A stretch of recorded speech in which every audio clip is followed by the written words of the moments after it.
8월의 마지막 주는 여름을 이제 보내고 가을을 맞이하는 아주 중요한 관문이기도 합니다. 가을의 결실을 생각할 때 그동안 내가 어떤 것에 얼만큼 수고하였는가를 생각하게 되고요. 그 수고한 데서 자연은 아주 정당하게 우리에게 보상하고 보답한다, 그렇게 생각이 됩니다. 그것은 하나님의 창조의 법칙이고 창조의 질서입니다. 그리고 그 모든 것 속에 하나님의 은혜가 함께 하시기를 기도하게 되죠. 어떤 것에 대한 그런 형상, 어떤 기대는 그것에 대한 이미지에 관련이 될 때가 많습니다. 우리 흔히 말하는 이미지라고 하는 거 있잖아요. 어떤 사람, 어떤 것, 어떤 건물, 다 좋습니다. 대상에게서 느끼는 어떤 것, 그걸 이미지로 됩니다. 어떤 건 그려질 수도 있고요, 느껴질 수도 있는 그러한 모든 이미지입니다. 그것은 사람일 수도 있고요, 사물일 수도 있습니다. 이 건물일 수도 있습니다. 그 사람을 생각하면 그런 사람이라고 하는 이미지를 갖게 되죠. 어떤 이는 첫인상을 가지고 갈 때가 있고요, 중간에 바뀔 때가 있습니다. 보통 사람의 첫인상을 가지고 10년, 20년을 살아가게 되죠. 그래서 부부가 결혼해서 만나가지고 함께 살아가며 10년, 20년 지난 다음에 깜짝 놀랄 때가 언제예요? 당신 머리에서 흰머리가 있네. 깜짝 놀라요. 왜냐하면 그 흰머리가 이전에도 있었는데 점점 휘어져 갔는데 그걸 몰랐어요. 그는 어느 한순간에 딱 보니까 그게 보이는 거예요. 왜 그럴까요? 첫인상으로 가는 거예요. 첫인상. 거의 이미지라고 하는 겁니다. 할 수만 있으면 좋은 이미지면 좋습니다. 그러니까 처음 이미지가 나쁘면 그 사람이 무슨 말을 하든 믿지 못할 때가 있습니다. 근데 이미지가 좋으면 무슨 말을 하든지 신뢰가 가고 믿음직할 때가 있습니다. 이미지라고 하는 거죠. 오늘 이 시대에 교회는 어떤 이미지를 가지고 있을까요? 오늘 이 시대의 그리스도인들은, 교인들은, 크리스찬이라고 하는 하나님의 자녀들은 어떤 이미지를 가지고 있을까라는, 성경 그대로의 하나님의 자녀의 이미지라면 진실합니다. 신앙인은 언제나 진실합니다. 교회 다니는 사람 믿음만 해. 왜? 진실하니까. 누가 보든지 보지 않든지, 자기가 환경이 좋든지 나쁜지 항상 진실하게 가고, 어떤 일에서든지 성실하다. 그에게 맡기면 돌아볼 거 없어. 그에게 맡기면 확인할 거 없어. 그는 성실해요. 그리스도인 믿음의 사람들은 성실합니다. 믿음의 사람 그러면 충실합니다. 힘들든지 어렵든지 그는 그 길에 충실히 끝까지 그것을 감당해냅니다. 예수 믿는 사람에게 맡기면 괜찮아, 돌아볼 거 없어, 그 얘기죠. 예수 믿는 사람들의 이미지란 친절합니다. 남에 대해서 예의가 있고 남을 배려할 줄 아는 그 마음이 바로 하나님의 자녀 그리스도인들, 예수 그리스도의 복음을 따른다고 하는 구원의 길을 가는 그리스도인들입니다. 예수 믿는 사람이 말하면 믿음직해. 보증도 마찬가지 아닙니까? 그 사람 내가 이렇게 해줄게. 그 사람이 보증하는 사람이라면 괜찮아. 왜요? 믿음의 사람들은 그렇게 믿음직하기 때문입니다. 여러분, 믿음의 사람, 그리스도인들의 이미지가 또 어떤 것이 있을까요? 그 행동하는 모습을 보면 적극적입니다. 신앙인들은요, 어디 가든지 뒤를 쳐주는 경우가 없습니다. 항상 앞에 나서서 앞으로 나아가고 계속 적극적으로 합니다. 못한다, 안 된다는 말을 하지 않습니다. 신앙인은 할 수 있어. 하나님이 함께 하신다며, 하나님께서 함께 해주시고 하나님께서 도와주시고 하나님께서 인도해 주실 거야. 우리는 충분히 할 수 있다고 얘기하는, 그가 누구예요? 신앙인 그리스도인들의 모습입니다. 뿐만 아닙니다. 항상 긍정적입니다. 적극적이면서도 긍정적입니다. 못하는 게 없습니다. 다 할 수 있답니다. 다 할 수 있습니다. 그러니까 그 모습은 어떨까요? 항상 얼굴이 밝은 모습입니다. 마음에 항상 기쁨이 있습니다. 신앙인들은요, 마음에 기쁨이 있습니다. 왜 그렇습니까? 하나님이 함께 하시니까. 하나님께서 인도해 주시니까 그리스도인들의 이미지가 있습니다. 이미지. 그들이 나아가는 그 길들 속에서 항상 하나님께서 뜻을 이룰 수 있는, 누가 보더라도 그거 복된 얼굴이야. 화가 나가지고 그 사람하고 따지려고 갔는데 얼굴을 보니까 화낼 수가 없습니다. 그런 이미지 말입니다. 그리고 누가 보더라도 하나님이 함께 하시겠다, 하나님이 우리에게 보여주신다면 저 모습이겠다라고 하는 이미지. 누굴까요? 그게 그리스도인의 이미지. 나는 이 가을에 여러분의 모습 속에서 여러분의 가장 가까운 사람으로부터 그것을 볼 수 있기를 축복합니다. 여러분의 남편이, 여러분의 아내가, 여러분의 자녀들이 여러분의 모습을 볼 때 우리 하나님은 저런 모습이겠구나, 하나님께서 나를 사랑하시기 때문에 저런 분을 나에게 어머니로, 아버지로, 남편으로, 아내로, 자녀로 주셨구나 라는 복된 만남이 있기를 축복합니다. 그래서 어떻게 합니까? 계속 만드는 거예요. 이미지 메이킹 한다고 했잖아요. 만들어가는, 얼굴만 메이크업 하는 거 아니에요. 우리 이미지도 만들어 가야 됩니다. 동해제일장로교회 하면 어떤 이미지입니까? 50년 전에 동해제일장로교회, 30년 전에 동해제일장로교회, 10여 년 전에 동해제일장로교회, 지금 동해제일장로교회는 어떤 교회입니까? 라고 사람들에게 물어보면 어떤 이미지로 이야기하게 될까요? 호랑이는요, 무서워요. 개는요, 강아지는요. 우리도 애완형 개를 집에서 몇 마리 길러봤지만 그것도 참 사랑스럽습니다. 그럼에도 불구하고 저는 개가 싫어요. 무서워요. 어렸을 때 제 동생이 개에게 물리는 걸 봤어요. 그래서 아무리 우리 요크셔 테리어인가요? 그 개는 우리가 기도하면 자기도 가만히 있어요. 그리고 밥 먹을 때 찬송하면 자기도 우 하고 음을 내요. 보신 분 있어요? 그런 거? 우 하고. 못 보신 분은 보신 분한테 물어보세요. 우리 뭐 사모가 있는데 제가 거짓말 하겠습니까? 저보다 잘해. 제 목소리로 찬양이 제대로 되겠습니까? 그런데 그래, 그런 개도 있었는데 나는 개가 무서워요. 왜냐하면 어렸을 때 그 이미지가 있어요. 그것을 갖다 버리질 못했으니까 좋다고 인정은 하지만은 무서운 이미지를 가지고 있다. 그렇기 때문에 어떻게 해요? 메이크업 하는 거예요. 만드는 거예요. 우리 사람들의 모습은 다 달라요. 그리스도인 예배하는 자의 모습도 달라요. 환경도 다릅니다. 부부도 다릅니다. 그 마음도, 그 생각도, 그 풍토도 다릅니다. 그러나 무엇을 할 수 있냐면 표현하는 훈련을 할 수가 있습니다. 하나님의 말씀은 뭡니까? 표현하는, 고백하는 훈련을 하는 겁니다. 하나님의 말씀을 계속 들려줍니다. 내가 너와 함께 한다고. 너 날 따라와. 나를 믿어. 항상 기뻐하라. 쉬지 말고 기도하라. 그런 이들이 받는 은혜와 복이 있다. 날 봐. 성경 공부 그거 아닙니까? 가서 친절하세요. 사랑하세요. 사랑하고 싶지 않은데 그래도 사랑하세요. 하나님은 그런 사람들을 통하여 하나님의 역사를 이루십니다. 속에서는 분노가 일어나지만 겉으로는 웃습니다. 속에서는 욕이 튀어나오지만 내가 다 용서할게 이야기합니다. 하나님께서 그 마음을 아십니다. 속은 화가 있고요, 겉은 끓어오르는 것도 아십니다.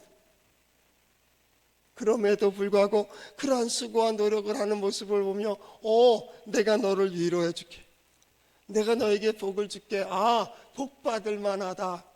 설교는 뭡니까? 그 방향을 향해서 가도록 자꾸 격려하는 겁니다. 하나님은 이쪽에서 역사하십니다. 여기에 서십시오. 기쁨으로 서십시오. 자원하며 서십시오. 하나님께서 역사하신다면 그대로 고백하세요. 설교가 뭡니까? 바로 그 방향을 얘기해 주는 겁니다. 우리는 하나님을 의지하는 자는 그렇게 고백한다고 말씀을 기억하면서 그 길을 가는 겁니다. 그러면 어떻게 될까요? 거기서 하나님을 의지하는 이들이 받는 은혜와 복을 보게 되는 겁니다. 그렇게 완악했던 부모님의 마음이 부드러워집니다. 남편의 마음이 녹아지는 겁니다. 아내가 사랑스럽게 변해지는 겁니다. 자녀들이 성품이 좋은 성품으로 성숙해 가는 것을 볼 수가 있습니다. 그것이 왜 그렇습니까? 신앙인이 거기에 하나님의 도구가 되기 때문입니다. 그것뿐입니까? 복도 마찬가지입니다. 복된 자가 만지면 복이 됩니다. 다 안 된다고 하는데 그 사람이 오면 됩니다. 다 시끄러운데 그 사람만 오면 조용해집니다. 다 다투고 있을 때 한 사람만 오면 평화롭게 변화됩니다. 왜 그럴까요? 복된 자이기 때문에. 신앙인의 이미지가 바로 그런 이미지입니다. 나는 이 가을에 우리 동해제일장로교에 속한 성도들이 가는 곳마다 이런 복된 환경으로, 복된 상황으로 복된 일들이 많이 이루어지기를 축복합니다. 그래서 어려울 때마다 여러분 생각하면서 그 사람이 왔으면 좋겠다, 그들이 왔으면 좋겠다. 여러분의 자녀들이라면 그러면 어머니한테 아버지한테 기도를 부탁해야겠구나 하는 복된 소식들이 많이 이루어지기를 축복합니다. 어떻게 그렇게 될 수 있을까요? 하나님의 말씀에 기록이 되어 있습니다. 한번 따라해 볼까요? 하나님의 말씀인 성경은 나의 신앙이요 나의 고백입니다. 주여 내게 무슨 말씀을 하려 하시나이까? 내게 무슨 말씀을 하시든지 그대로 하리이다.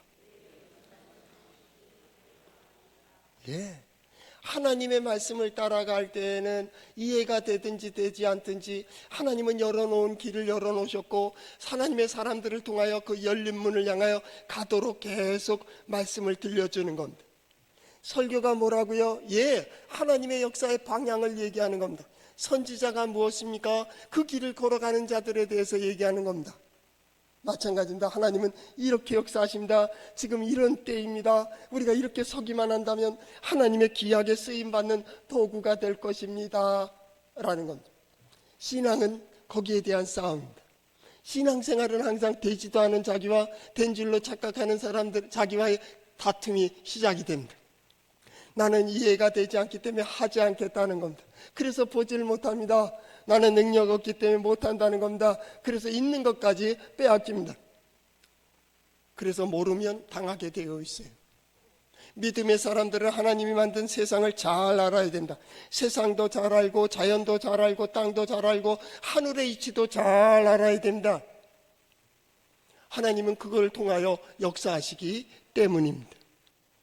하나님께서는 오늘 성경 말씀에 나오는 등장하는 야곱을 복되게 하셨습니다. 하나님은 아버지의 집에 있을 때나 삼촌 집에 있을 때나 어디에 가든지 하나님께서는 그에게 큰 복을 내려 주셨습니다. 그것은 할아버지 아브라함에게 약속하신 복이기 때문입니다. 내가 너와 내 자녀 손들을 복되게 하겠다는 겁니다. 어디를 가든지 복되게 하겠다는 거예요. 많은 사람들이 너희를 통하여 복을 받을 것이라고 약속하셨습니다.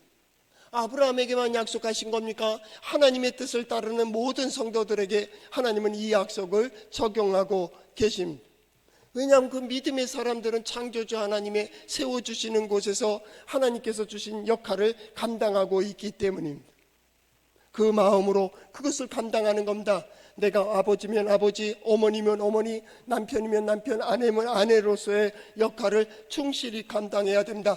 마음에 들든지 들지 않든지 기분이 어떠하든지 내가 서야 될 자리에 서고 해야 될 일을 감당해야 되는 것은 믿음의 사람들의 본분입니다. 창조주 하나님을 믿는다면 세상을 만드신 하나님을 인정해야 됩니다. 세상을 만드신 하나님을 인정한다면 세상을 이끌어 가시는 하나님의 법칙과 진리도 인정해야 됩니다. 내 마음에 들든지 들지 않든지 말입니다. 그것이 이해가 되든지 이해되지 않든지 우리는 그 자리에 서야 됩니다. 그리고 그 일을 감당할 때 하나님께서 길을 이렇게 열어놓으셨구나 라는 것을 보게 되는 것이죠. 오늘 성경 말씀은 거기서 시작이 되어야 됩니다. 오늘 성경 말씀 27절에 보니까 이스라엘 족속이 애굽 고센 땅에 거주하며 거기서 생업을 얻어 번성하고 생육하였다라고 되어 있습니다. 생육하고 번성하였더라.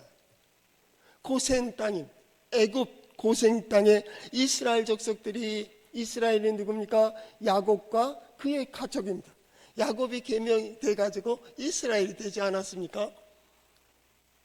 하나님은 이전에 그를 생육하고 번성하게 하지 않았을까요? 아니, 이전에 이미 12아들이 있었습니다. 그가 번성하지 않았을까요? 아니에요. 삼촌 집으로 쫓겨 도망가서도 거기서 일하면서 그는 부자가 되었습니다. 어디를 가든지 하나님은 함께 하셨고 많은 복들을 그에게 내려주셨습니다. 그런데 야곱이 애굽 왕 바로 앞에서 고백한 내용은 전혀 의외의 일입니다. 그건 뭐라겠습니까? 내 나이 130세이나 험악한 세월을 살았습니다. 아니, 하나님께서는 야곱에게도 약속하셨습니다. 내가 어디를 가든지 내가 너와 함께하며 너에게 먹을 것을 주고 다시 이곳으로 돌아오게 하리라고 약속을 주셨습니다. 그의 할아버지와는 분명히 약속하셨습니다. 너에게 많은 민족을 허락할 것이며 내가 복덩어리가 되고 너를 저주하는 자를 내가 저주하고 너를 축복하는 자를 복되게 하리라고 약속하셨습니다. 그런데 어찌 야곱이 이렇게 험한 세월을 살도록 하나님은 내버려 두셨느냐, 그 얘기입니다. 오늘 예배하는 자도 마찬가지입니다. 우리는 복된 자입니다. 하나님이 함께 하십니다. 하나님이 역사하십니다. 하나님께서는 모든 거에 길을 열어놓으셨습니다. 우리는 그 길로 인도함을 받고 있습니다. 하나님의 능력과 지혜를 보는 사람들입니다. 그런데 왜 누구는 험한 세월을 살아가고 있을까요? 다시 야곱을 살펴봅니다. 하나님께서는 모든 순간 복을 주셨습니다. 야곱은 자기 꾀에 자기가 넘어간 겁니다. 야곱은 어떤 사람입니까? 쟁취하는 사람입니다. 형의 발목을 잡고 나오면서부터 시작하며 저 사람을 걸려 넘어지게 하고 저 사람의 것을 빼앗으려고 하고 쟁취하려고 하고 성취하려고 하고 자기의 뜻을 계획을 세우기 위해서는 거짓도 마다하지 아니하고 아버지까지 속이는 그러한 사람이 야곱입니다. 왜 험한 세월을 살았습니까? 그 마음 때문에 그렇습니다. 세상은 정상이었어요. 뺏으려고 하고 속이고 속는 그 과정 속에 그는 험한 세월을 살아가는 거예요. 그러지 않았다면 얼마나 큰 복을 받았겠습니까? 누리는 법을 배우질 못했습니다. 그저 쥐는 법만 배웠습니다. 그 쥐는 것이 제대로 있습니까? 나중에 가니까 가뭄 하나로 다 날아가고 있습니다. 여러분은 어떻게 생각하십니까? 성경은 계속 그 일을 통하여 잠잠히 나를 바라보라고, 잠잠히 나를 의지하라고, 나의 뜻을 따르고 나의 말을 들고 그 길을 걸어가라고.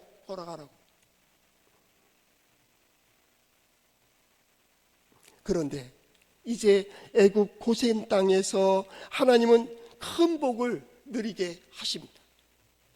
애굽 고센 땅은 자기가 계획한 곳이 아닙니다. 소망에서 온 곳도 아니고 어떤 큰 원대한 꿈을 가지고 온 곳도 아닙니다. 원하지 않는 곳으로 흘러왔습니다. 그저 살려고 돌아왔습니다. 마치 애굽에 요셉이 끌려올 때와 똑같습니다. 노예로 끌려오듯이 살자고 어쩔 수 없이 흘러 들어온 곳이 어디입니까? 애굽 고센 땅입니다. 그저 몰려왔을 뿐인데 하나님께서는 이곳에서 생육하고 번성하게 하셨습니다. 더 중요한 말이 기록되었습니다. 생업을 얻어라는 겁니다. 물론 목축을 하는 야곱의 가정입니다. 그런데 무슨 생업을 얻었습니까? 왕의 가축을 돌보는 일을 하게 됩니다. 당시에 풍년이 들었고 흉년이 1, 2년이 지났기 때문에 사람들은 자기의 가축을 갖다 주고 양식과 바꿔 먹었고 그 왕의 가축은 얼마나 많이 늘어났는지 모를 겁니다. 시간이 갈수록 점점 더 늘어날 것이고 그것을 돌보는 야곱의 그 자녀들은 큰 부자가 되었을 것입니다. 생각지도 못한 것입니다. 이전에도 하나님은 그렇게 역사하셨습니다. 야곱이 삼촌 라반하고 약속을 했을 때 얼룩량이 나오면 네 거 된다 했더니 신풍나무 껍질을 열심히 벗겨서 수태하는 양들 앞에다가 깔아놓고서 얼룩량이 나오기를 어떻게 됐습니까? 실한 양들이 나올 때는 얼룩량들이 자꾸 나왔습니다. 비쩍 마르고 병든 양들 앞에서는 그걸 다 걷어버렸습니다. 그랬더니 순종양만 나오는 겁니다. 여러분, 이게 가능합니까? 야곱은 그게 가능할 줄 알았어요. 그러나 지금 초등학교 3학년만 돼도 이걸 믿지 않습니다. 왜요? 이건 유전의 법칙이 달라요. 유전의 법칙이 달라요. 결국 성경은 얘기하는 겁니다. 하나님은 성실히 그 약속을 지켜나가십니다. 하나님께서는 성실히 그에게 큰 은혜와 복을 주셨습니다. 단지 야곱이 자기께로 그것이 복으로 누리지를 못한 겁니다. 그런데 원치 않는 곳에 왔더니 하나님께서는 자기도 원하지 않는 큰 복을 주셨는데 죽었는지 알았던 요셉을 만나게 됩니다. 그 요셉이 또 총리가 되어 있습니다. 뿐만 아니라 이 가뭄 때에 양식이 풍족하게 살았습니다. 뿐만 아니라 직장도 얻게 됐습니다. 대목축자가 되었기 때문입니다. 나는 이 가을을 우리 성도들이 이런 은혜를 받기를 축복합니다. 그래서 9월에 주제가 뭐냐고 우리 부목사님 메시지가 딱 떴길래 은혜 받을 큰 복된 그릇을 준비하세요. 이게 9월의 주제입니다. 여러분들 복받을 준비를 하며 큰 그릇을 준비하기를 축복합니다. 그런 믿음의 길을 가는 이들이 마땅히 보아야 될 길이기 때문입니다. 그는 그것을 보았습니다.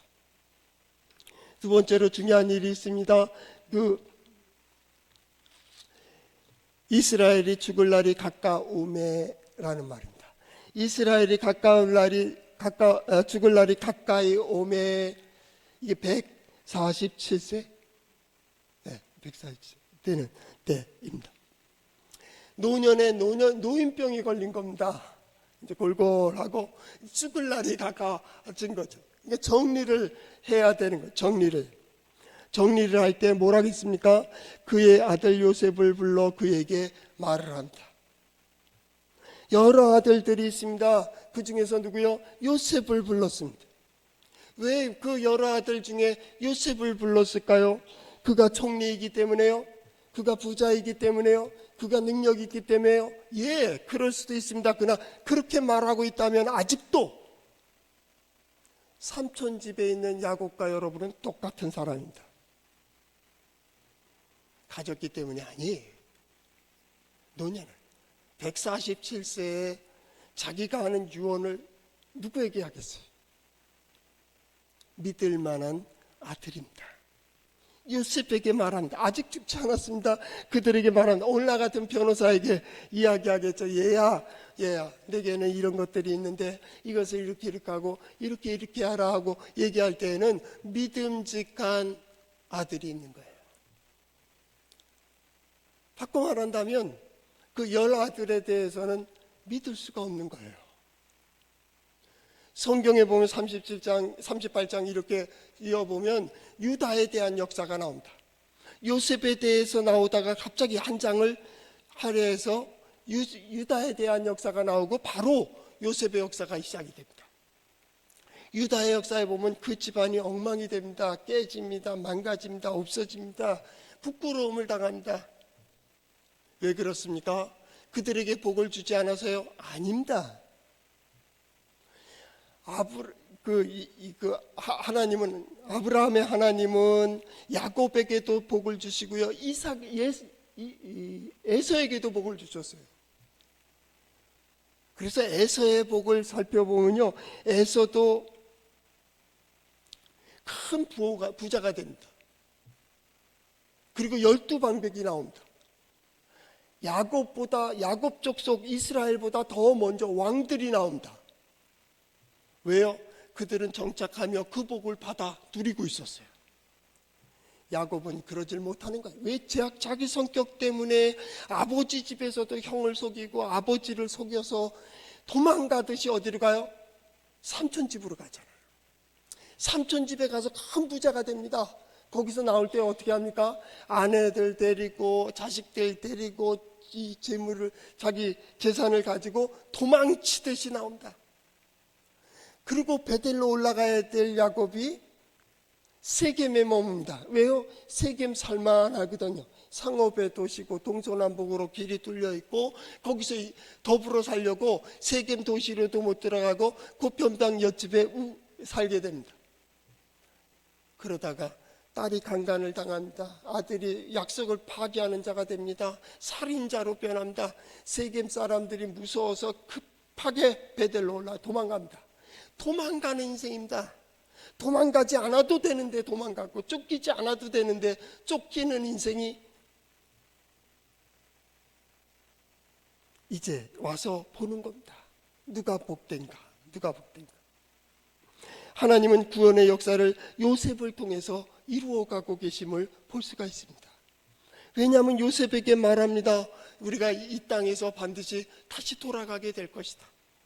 그러니까 그때 나도 그곳에 가서 장례 드릴 것이고 그날을 꼭 기억해 주기를 약속을 이에게 넘깁니다. 그것이 다음 본문에 나옵니다. 그런데 자기 장례를 부탁합니다. 그러니까 나를 그곳에 장례질해 달라는 거예요. 하나님께서 약속하신 그 가나안 땅 조상들의 묘지가 있는 막벨라 굴에 나를 장례 지내줘라고 이야기하게 됩니다. 요셉은 얘기합니다. 예, 그렇게 하겠습니다 라고 얘기합니다. 하나님은 왜 구원의 역사를 요셉을 통하여 이루셨을까요? 하나님의 마음에 합하기 때문입니다. 그 나머지 10아들은요, 10아들의 역사는 야곱의 거친 마음과 똑같습니다. 뺏으려고 하고 없애려고 하고 시기와 질투가 있고요. 그 가운데서 안 보면 끝이라고 제거해버리면 되고 지금 당장만을 위해서 일하는 자가 누구예요? 형들입니다. 내 인생에 있어서도 똑같습니다. 내 가문의 역사도 마찬가지입니다. 우리는 주기적으로 어떤 일들이 이루어지고 있습니다.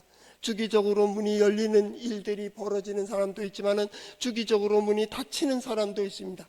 주기적으로 계속 새로운 단계로 새로운 영역으로 성장하는 사람도 있지만 주기적으로 그것이 무너지고 다시 세워야 되고 무너지고 다시 세워야 되는 사람들도 있습니다. 만약에 악순환이 되고 있다면 여러분 누군가는 거기에 대해 끊어야 됩니다. 아니요, 스톱 할 수 있어야 됩니다. 요셉이 그것을 한 겁니다. 요셉은 자기 형들이 그렇게 분노하고 자기를 죽이려고 할 때 따지고 보면 원한이 없는 거예요. 노예로 팔려갈 때도 마찬가지입니다. 죽이려고 하고 웅덩이에 집어넣을 때도 형들 왜 이래 그랬을 거예요. 예수님의 마지막 죽음의 자리에 보면 아버지여 저들의 죄를 사하여 주옵소서. 자기의 하는 일을 알지 못함이니이다. 알지 못하고 행하는 이들에 대해서 분노합니까? 알지도 못하고 하는 이들에 대해서 너희 두고 봐 내가 원수 갚을게 그럴 겁니까? 그것은 마치 저 조그만 어린아이가 우리 조카라든지 아니면 우리 애기가 간신히 걸어다니면서 이제 막대기 하나 집을 줄 안다고 아빠 나하고 싸울까? 내가 가만 안 놔도 할 때 자존심이 상해하고 이 녀석이 나하고 싸운다고 걔 우통 벗고 싸우는 거랑 똑같은 거라. 그러시겠습니까? 어이가 없어서 웃는 겁니다. 어이가 없어서 웃습니다. 만약 그가 잘못하고 있다면 오히려 긍휼히 여기는 마음이 듭니다. 이게 그리스도인의 이미지입니다. 용서할 것도 없습니다. 분노할 게 없었기 때문입니다. 이러면 안 되는 건데 마음의 상함에 푸는 것은 있겠지만 여기서 원한이라는 것이 없습니다. 이게 그리스도인의 이미지입니다. 요셉은 그런 사람입니다. 그저 맡겨진 일에 오늘 하루 살려고 성실하게 일한 사람이 요셉입니다. 어떤 일을 하기 위해서 정치적으로 아니면 적극적으로 나간 사람도 아닙니다. 맡겨진 일에 적극적으로 일할 뿐입니다. 그런데 성경은 그걸 통하여 잠잠히 하나님만 바란 것처럼 하나님은 그렇게 보고 계시는 겁니다. 내 마음이 거칠고 내 기분이 나쁘다 할지라도 하나님 보시기에 좋은 이미지로 만들어진다면 오늘 우리는 하나님 앞에 충분히 쓰임받을 수가 있습니다. 그것이 바로 성경의 인물들입니다. 내가 어떠한 삶을 살아왔든지 이제 우리는 새로운 역사를 써야 되고 새로운 이미지를 만들어야 됩니다. 나는 내 기분은 그렇지만 그 책이 있다니까요. 기분이 태도가 되지 않게. 기분이 태도가 되지 않게 해라. 기분 나빠서 안 하는 게 아니고 기분 나빠도 해야 될 건 하라고. 기분 나빠서 안 가지 말고 기분 나빠도 가봐야지. 어떤 사람은 기분 때문에 천국도 안 간대요. 나는 기분 나빠도 가겠어요. 난 갈 자격은 없지만 하나님이 불쌍히 여겨서 그래 들어와라 그러실 것 같아요. 나 우리 성도들이 기분이 태도를 결정하지 않았으면 좋겠어요. 여러분의 어떠한 상황 속에서든지 그저 하나님께서 이루어 주시고 모든 상황 모든 조건 속에서 하나님께서 이끌어 주시겠지 하는 기대를 갖는 우리 성도들 될 수 있기를 바랍니다. 그럴 때 믿음직한 겁니다. 기분을 따라 변한다면 어찌 믿을 수가 있겠습니까? 하나님께서 우리를 쓰실 때에도 마찬가지입니다. 매 순간마다 모든 상황 속에 하나님을 의지하고 하나님께서 들려주신 대로 말씀하신 대로 우리를 깨닫게 해주신 대로 그 자리에 서며 그 일들을 감당할 때 하나님께서도 우리를 믿음직스럽게 보시고 믿어주시지 않겠습니까? 그것이 복된 길입니다. 하나님의 복을 받는 자들이 누구일까요? 그런 사람들입니다. 바로 요셉이 그런 사람이죠. 죽음을 준비하며 라는 겁니다. 마지막을 준비하며 죽음을 보는 생각이 다릅니다. 나에게 속한 사람의 진짜 귀한 사람이 누군지가 보여집니다. 자녀들도 마찬가지입니다. 자녀들은 다 부모 앞에서 아무 소리 못하는 것 같지만요, 나이 들고요 늙고 힘 약해지면요 자식들이 무섭습니다. 자식들이 무섭습니다. 그걸 느끼기 시작하면요 지혜가 조금씩 생기기 시작하는 겁니다. 그런데 꼭 나이가 들어야 합니까? 우리는 성경을 통해서 아는 겁니다. 성경을 통해서 우리는 매일매일을 죽음을 경험한다. 자고 일어날 때마다 자고 깰 때마다 하나님께서 새롭게 하심을 보는 겁니다. 매일매일을 정리하는 겁니다. 부끄럽지 않게, 그날에 하나님 앞에 부끄럽지 않게, 하나님 앞에 할 말이 있게 우리는 살아가는 겁니다. 살아가는 겁니다. 그럴 때 하나님께서는 뭐라 그래요? 너는 나의 종이라고. 하나님께서 그를 통하여 이루시고자 하는 복된 일들을 이룰 수 있다고 말입니다. 요셉, 하나님께서 구원의 역사를 요셉을 통하여 이루신 것처럼 나는 우리 성도들을 통하여 이 시대에 우리 교회를 통하여 이런 일들이 많이 이루어지기를 축복합니다. 축복합니다. 더 중요한 게 있습니다. 자녀들에게 남겨주는 가장 큰 유산이 뭡니까? 가장 큰 유물이 뭐예요? 어떤 영화를 보니까 그 영화에서 애가 어려운 상황 속에서 자꾸 이겨나가는 가장 중요한 게 이 아이가 어렸을 때 아버지가 그에게 그렇게 말했다는 거예요. 너는 할 수 있어. 그랬다는 거예요. 뭐 딴 거 없어요. 너 할 수 있어. 그랬다는 거예요.